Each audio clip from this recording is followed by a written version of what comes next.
राधे राधे दोस्तों, आज ब्रज धाम की एक और वीडियो में आपका बहुत स्वागत है। आज हम आए हैं आदि बद्री धाम, जो हमारे डीग से 17 से 18 किलोमीटर और बरसाना से भी लगभग 13 से 14 किलोमीटर दूर है।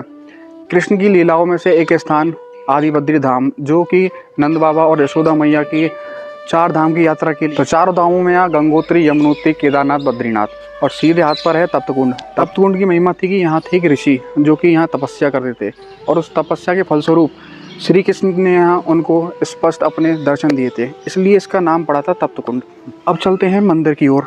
अब मंदिर की क्या महिमा थी, यहाँ पर पंडित जी जो हैं उनसे जानेंगे कि इस मंदिर की क्या महिमा थी। तो चलिए आइए शुरू करते हैं।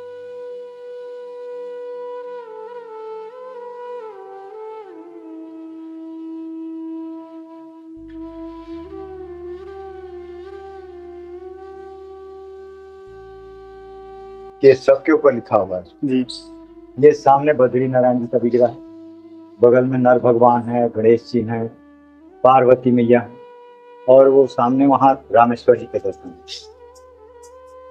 ये बड़े शिवलिंग के रूप में रामेश्वर जी हैं। मंदिर के ऊपर गिलहरी से शिवलिंग का दर्शन, जो ये दर्शन यहीं पर है और कहीं जाओगे दर्शन नहीं।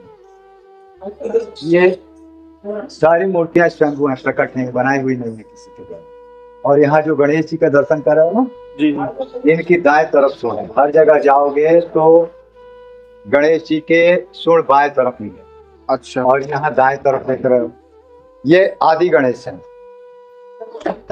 जो लाइट के बात दे रहा हूँ, ये आदि गणेश है। इनकी पूजा आप लोगों ने रामायण में कहीं कथा में सुनी होगी, भगवान शंकर के ब्याह में भी हुई।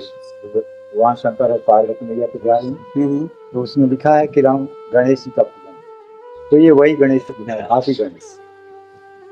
तो ये धाम जो आप लोग देख रहे हो, यहाँ बद्री नारायण कहाँ से आ गए, रामेश्वर कहाँ से आ गए, तो ये उस समय का की कथा है जब भगवान कृष्ण और नंद बाबा यशोदा मैया, नंद बाबा यशोदा मैया को कोई संतान ना हो रही, तो उन्होंने मनौती ले ली कि हमें कोई संतान होगी तो प्रभु हम तीर्थों में आएंगे, आपके दर्शन करेंगे। धीरे धीरे उनकी उम्र बढ़ती गई और वृद्धावस्था में आ गई।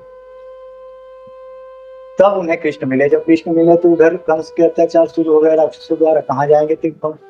लेकिन समय बीता, कृष्ण बड़े हुए, एक एक राक्षसों का वध किया उन्होंने और गोचारण करने लगे। तब एक दिन नंद बाबा यशोदा मैया ने तैयारी कर ली तीर्थों में जाने कि हम चले, मनौती लिए रखी है, अगर तीर्थ ना करेंगे तो बहुत बड़ा अपराध होगा। तब भगवान कृष्ण ने कहा उनसे भी, कहाँ जाओगे इस उम्र में तीर्थ करने, घर पे भजन कर लो, क्योंकि उस समय साधन नहीं थे। उन्होंने एक तरह से उनकी परीक्षा ली। वो क्यों मना करने लगे तीर्थ करने से और तपस्या करने से? बिल्कुल बिल्कुल। उन्होंने सोचा कि देखें, कहें घर पे रह जाए तो रह जाते हैं कि जाते हैं। लेकिन नंद बाबा तो बोले कि बेटा कुछ भी हो जाए हम तीर्थों में जाए, चाहे मरे या जिए, हमने मनौती ले रखी। तो भगवान कृष्ण ने कहा हमारे संग चलो, हम सब मिलकर यहीं तीर्थों को बुलाएंगे और यहीं दर्शन करेंगे।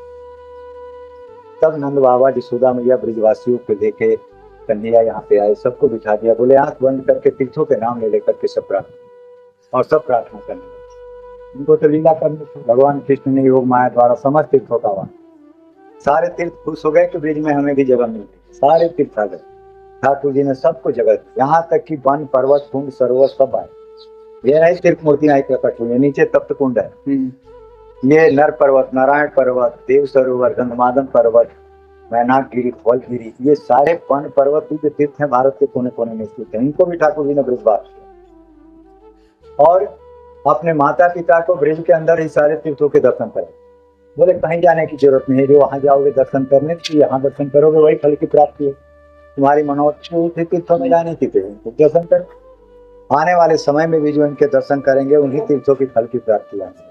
तो ये तीर्थ उसी समय के, तो देखो कितनी बढ़िया सुविधा है हम लोगों के लिए कि यहाँ बद्री नारायण रामेश्वर जी के संग संग दर्शन हो रहे। हाँ होंगे, जाओ बद्री नारायण तो हिमालय में जाओ, फिर रामेश्वर जी को जाना होगा तमिलनाडु जाओ, और देखो यहाँ दर्शन हो रहे। यहाँ तक कि और भी तीर्थों के दर्शन कितने पास पास में, जाओ दर्शन नहीं। तो ये उसी समय के तीर्थ हैं, सभी स्वयंभू हैं, प्रकट हैं, तो आप लोग भी दर्शन करें। बोलिए बद्री के तो इस प्रकार आपने देखा कि यहाँ सारे जो धाम है उनके दर्शन यहाँ एक ही शिला में और एक ही साथ होते हैं। मंदिर के अंदर आपको 24 घंटे प्रसादी वितरण और ठहरने की मुफ्त व्यवस्था आपको यहाँ मिलती है। तो इस मंदिर की संपूर्ण जानकारी आपको कैसी लगी, मंदिर ज़रूर आइएगा, यहाँ के दर्शन ज़रूर करिएगा। तो चलते हैं, आपसे जल्दी मिलेंगे अगली वीडियो में। राधे राधे।